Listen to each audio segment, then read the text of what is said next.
அண்ணன் சிடி நிர்மல்குமார் அவர்கள் வந்து நீட் ஸ்டூடெண்ட்ஸ், இன்ஜினியரிங் ஸ்டூடெண்ட்ஸ் எல்லாம் கார்பெண்டர் ஆக சொல்றாரு, பிளம்பர் ஆக சொல்லிட்டாருன்னு சொல்லி அவர் மேல ஒரு கடுமையான விமர்சனம் வருது. அப்படி அவர் என்ன சொன்னாரு அப்படிங்கிறதுக்கு நான் கடைசியில வரேன். அவர்கிட்ட நான் ஒரு கேள்வி கேட்கிறேன். நீங்க பாரதிய ஜனதால இருந்தபோது நீட் வந்து நல்ல விஷயமா இருந்துச்சு. இன்னைக்கு நீங்க டிவி கேக் வந்தனால அது வந்து ஒரு மோசகரமான தேர்வா உங்களுக்கு தெரியுதானே? ஒரு பொண்ணு 4 வாட்டி நீட் எக்ஸாம் எழுதியிருக்காங்க, நல்ல மார்க் வாங்கியிருக்காங்க, ஆனா டாக்டர் ஆவாங்களா இல்லைங்கிறது தெரியல அப்படின்னு நீங்க சொல்ல வரீங்களே. நான் கேட்கிறேன், 12th எக்ஸாம்ல ஏதோ ஒரு காரணத்தினால நல்லா ஸ்கோர் பண்ண முடியாம போயிடுச்சுன்னா மீண்டும் அவங்க டாக்டரா இருக்கான வாய்ப்பு எத்தனை முறை அந்த பாடத்திட்டம் கொடுக்குது? அப்படி எத்தனை பேர் ஆயிருக்காங்க? அதனால நீங்க அன்னைக்கு ஒரு ஸ்டாண்ட் இன்னைக்கு ஒரு ஸ்டாண்ட் எடுக்காதீங்க.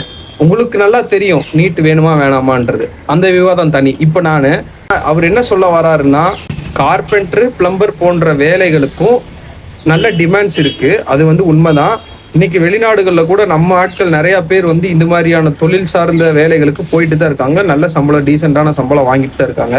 அவர் சொல்ல வந்தது நீட்டோ இன்ஜினியரிங்கோ வேணாம், நீங்க எல்லாம் கார்பெண்டர் ஆயிருங்க, பிளம்பர் ஆயிருங்க அப்படின்னு ஒன்றும் அவர் சொல்ல கிடையாது. இது மாதிரியான வொகேஷனல் கோர்சஸும் தொழில் சார்ந்த கல்விகளும் இருக்கு. இது மாதிரியான விஷயங்களே மாணவர்கள் ஃபோக்கஸ் பண்ணலாம் அப்படிங்கிறத அவர் சொல்ல வந்தாரு. ஆனால் அரசியல் காழ்ப்புணர்ச்சியின் காரணமாக அவர் மேல ஒரு கடுமையான விமர்சனம் வந்து வைக்கப்படுது.